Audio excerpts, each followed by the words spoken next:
سلام علیکم برادر. سلام. شما از کجا اومدین؟ یک میگفتین برای هموطنان ما. من از امریکا هستم و تاجیکی کم میزنم. در کجا مختین تاجیکی را؟ در کجا؟ در مکتب در دوشنبه.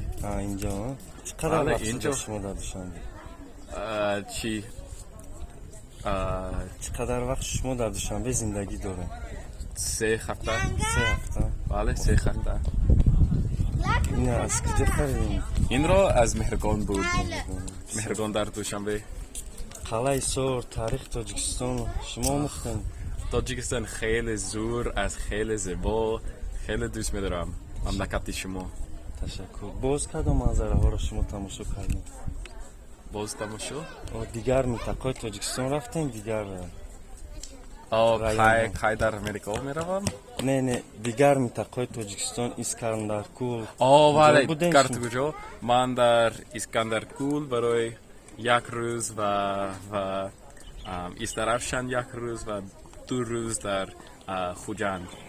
بسیار تشکر. خوش آمدین. خوش باشین. نه، سلامت باشید. تشکر از شما.